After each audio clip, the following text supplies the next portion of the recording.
আমি বিশ্বাস করি কারো প্রশংসা করতে কোনো টাকা লাগে না। একটা ভালো কথা, একটা আন্তরিক প্রশংসা হয়তো আমাদের কাছে খুব ছোট একটা বিষয়, কিন্তু অন্য কারো পুরো দিনটাই সুন্দর করে দিতে পারে।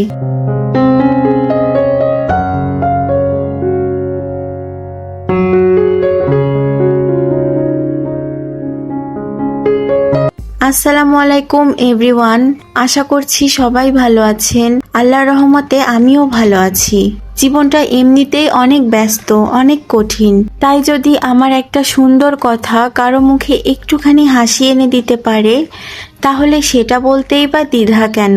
আজকে বানাবো 6 ডিমের একটা স্পঞ্জ কেক। বেকিং এর ক্ষেত্রে আমি সবসময় চেষ্টা করি আগে থেকেই সবকিছু রেডি করে রাখতে। এরপর খুব সাবধানে ডিমের সাদা অংশ আর কুসুম আলাদা করে নিয়েছিলাম। এই স্টেপটা কিন্তু অনেক গুরুত্বপূর্ণ। ডিমের সাদা অংশের মধ্যে যদি এক ফোঁটাও কুসুম চলে যায়, তাহলে যতই বিট করা হোক না কেন ঠিকমতো ফোম হবে না। আর যেহেতু আজ স্পঞ্জ কেক বানাচ্ছি, তাই এই জায়গাটায় একটু বেশি কেয়ারফুল ছিলাম। ডিমের সাদা অংশটা যখন হালকা ফোমি হয়ে এলো, তখন অল্প অল্প করে এর মধ্যে চিনি অ্যাড করলাম।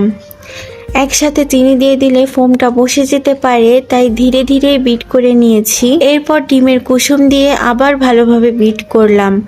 দেখতেই পাচ্ছেন ফোমটা একদম হালকা সফট ক্রিম কালারের হয়ে গিয়েছে। এই স্টেজে বুঝে নিতে হবে ফোমটা একদম পারফেক্ট হয়েছে।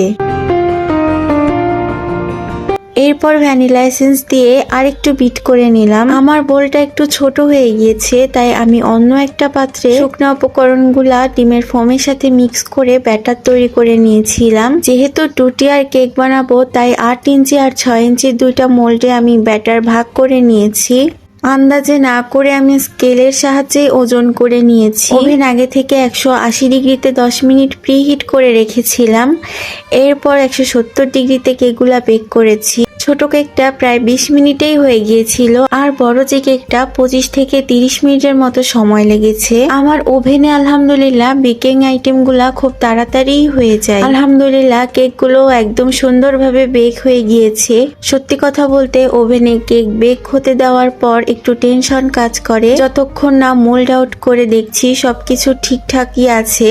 এর মধ্যে আমি আগে থেকে বানিয়ে রাখা চিকেন মোমো আর চিকেন নাগেটগুলা ফ্রিজ থেকে বের করে বক্সে গুছিয়ে রাখলাম। আসলে বাসায় গেস্ট আসার আগে আমি চেষ্টা করি এই ধরনের কিছু স্ন্যাক্স আগে থেকেই তৈরি করে রাখতে। তখন গেস্ট আসলে আর তাড়াহুড়ো করতে হয় না, বরং তাদের সাথে নিশ্চিন্তে সময় কাটানো যায়। এরপর শুরু করলাম ডেকোরেশন। প্রথমে ভেবেছিলাম ভিনটেজ স্টাইলে ডেকোরেশন করব, কিন্তু পরে মনে হলো আমি যেহেতু এখনো শিখছি, তাই নিজের কমফোর্ট জোনের মধ্যেই থাকি। যেটা সুন্দরভাবে করতে পারবো সেটাই করি। তো বর্ডারের জন্য আমার সবচেয়ে প্রিয় নজেল 1M ব্যবহার করেছি।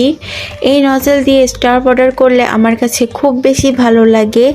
আর উপরের বর্ডারটা করেছি 6B নজেল দিয়ে। এর আগেও অনেক কেক বানিয়েছি, কিন্তু প্রতিটা কেকেই নতুন কিছু শেখার সুযোগ থাকে। ডেকোরেশন শেষ করে কেকটা সারা রাত ফ্রিজে সেট হওয়ার জন্য রেখে দিলাম। শেষে একটু গোল্ডেন কালারের সুগার বল দিয়ে ফিনিশিং টাচ দিলাম। আপনাদের কাছে এই কেকের ডিজাইনটা কেমন লেগেছে অবশ্যই কমেন্ট করে জানাবেন। আল্লাহ হাফেজ, আসসালামু আলাইকুম।